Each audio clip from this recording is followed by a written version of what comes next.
시간보 인생을 받았어요. 너 오래 못 산다. 3개월 받았거든요. 지난 3, 4년 동안에 돌아가신 분이 11분인데 그 중에 70대 한 분이고 나머지는 전부 60대셨어요.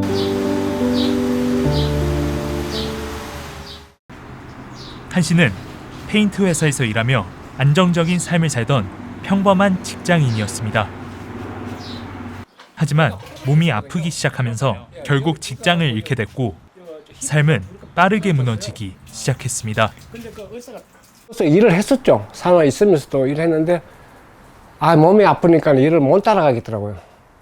그 자꾸 이렇게 일하는데 막 하루 만에 끝나야 될 일을 이틀, 3일 가고 이러니까 회사에서 또 싫어하죠. 간두라 그리고 뭐 돈도 없고 몸도 아프고 그래서 차에서 자고 매일 했었죠. 거리에서의 생활은 신체적으로 뿐만 아니라 정서적으로도 의료 접근을 더욱 어렵게 만듭니다. 하루하루가 뭐 무기력한다 그럴까?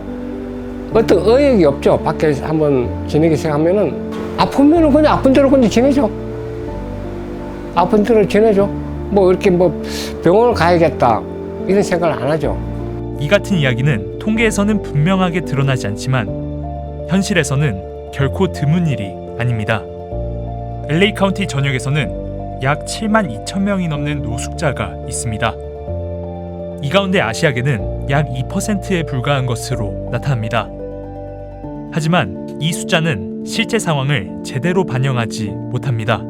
한국 사람 특히 자기 자신이 노숙자라는 걸 굉장히 부끄러워하고 여기 사시는 분들도 자기들이 노숙자라고 생각하지 않습니다. 단지 내가 좀 어떻게 어렵게 살다 보니까 어쩔 수 없이 이렇게 됐지. 그 누가 물어봤을 때 내가 노숙자입니다 할 사람이 어디 있겠어요. 수입도 보험도 없는 상황에서 병원을 찾는 일은 점점 멀어지고 지지할 사람도 안정적인 환경도 없는 상황에서는 병원에 가는 것조차 큰 부담이 됩니다. 그리고 몸이 아픈 상태라면 병은 더 악화될 수밖에 없습니다. 한 씨가 도움을 받기 시작한 것은 쉼터에 들어온 이후였습니다. 시간보 인생을 받았어요. 너 오래 못 산다. 3개월 받았거든요. 제가 암이 있대요. 목에 암이 있어갖고 저녁에 잘 때가는 무서웠어요. 그리고 아침에 눈 뜰 때도 못 뜨겠더라고요. 여기가 어디지? 현재 사용되는 노숙자 집계 방식은 매년 1월 하루 동안 거리나 공식 쉼터에 있는 사람들만을 기준으로 합니다. 이 때문에 차량에서 생활하거나 지인의 집을 전전하거나 비공식적인 커뮤니티 공간에 머무는 경우는 통계에 포함되지 않는 경우가 많습니다. The statistics are based off of how much street homelessness people see in one moment in time. But what we know with the Asian American, Native Hawaiian, Pacific Islander communities is that there's a lot of people that are in our community that don't show up in that one-time point and count. So that's why the number of 2% that you saw in our reference scene is very low. 특히 한인과 아시아계 커뮤니티에서는 노숙에 대한 낙인과 부담 때문에 거리로 나오기 전까지 가능한 모든 방법을 동원해 버티는 경우가 많습니다. 이러한 이유로 이들은 공식 통계에서 보이지 않는 존재로 남게 됩니다. 즉, 아시아계 노숙은 없는 것이 아니라 보이지 않는 경우가 많은 겁니다. 실제로 아시아계 노숙자의 사망은 충분히 기록되고 있지 않습니다. LA 카운티 보건국 보고서에 따르면 아시아계 노숙자는 표본 수가 적다는 이유로 일부 사망률 통계에서 제외되기도 합니다. 현재 확인 가능한 데이터만 보더라도 그 현실은 매우 심각합니다. 노숙을 경험한 사람들의 사망률은 일반 인구보다 약 4.5배 높은 것으로 나타났습니다. 또 아시아계 노숙자 사망 데이터를 별도로 분석한 산타클라라 카운티 연구에서는 아시아계는 다른 집단에 비해 약물이나 알코올 관련 사망 비율은 낮은 반면 질병이 주요 사망 원인으로 조사됐습니다. 한 씨의 이야기는 이러한 흐름을 그대로 보여줍니다.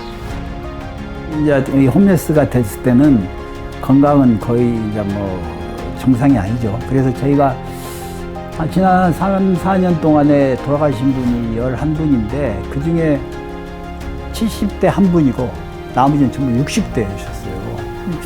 코로나 기간이었는데 코로나로 돌아가신 분은 없고 다들 지병으로 또는 뭐 또 사고로 이렇게 돌아가셨는데 거의 60대 후반으로 많이 돌아가셨습니다. 이들이 거리로 나오기 전까지 도움을 요청하지 못하는 이유는 단순하지 않습니다. 언어 장벽과 문화적인 낙인, 그리고 부끄러움이 복합적으로 작용합니다. 조사할 때는 뭐 그냥 숨고 또 부끄러워할 뿐만 아니라 또 어떤 동양인으로서 언어의 두려움이라든가 그래서 그런 밖으로 나타나기 싫어하기 때문에 그런 현상이 있을 수도 있겠죠. 보이는 노숙뿐 아니라 보이지 않는 노숙까지 포함한 문제를 해결하기 위해 조기 개입 정책이 시작됐습니다. 아시아계 커뮤니티의 노숙 예방을 위해 100만 달러의 예산이 지원됐습니다. We also are not going to solve this problem city by city.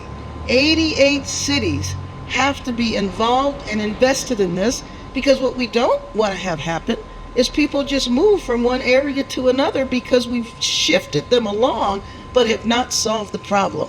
So this is a very key step along the way, preventing homelessness from happening. A lot of the research shows that a lot of community members across all communities, like if they had $300 or $500 a month extra that help them, that could actually solve a lot of the issues.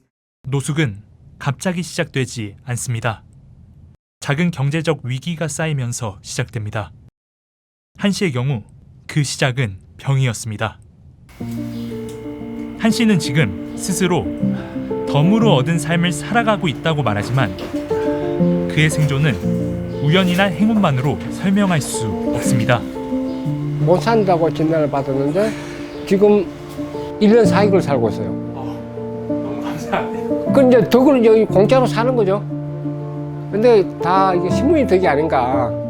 지붕이 생기고 나서야 병원을 찾을 수 있었고 병원을 찾을 수 있었기에 암 치료도 가능해졌습니다. 그러나 한 씨처럼 도움의 손길을 만나 안으로 들어오는 사람들 뒤에는 여전히 시스템에 포착되지 못한 채 남아있는 사람들이 있습니다. 통계에도 잡히지 않고 집계에도 포함되지 않는 사람들입니다. 지금 이 순간에도 보이지 않는 곳에서 아픔을 견디며 잊혀진 채 살아가고 있는 사람들이 있습니다.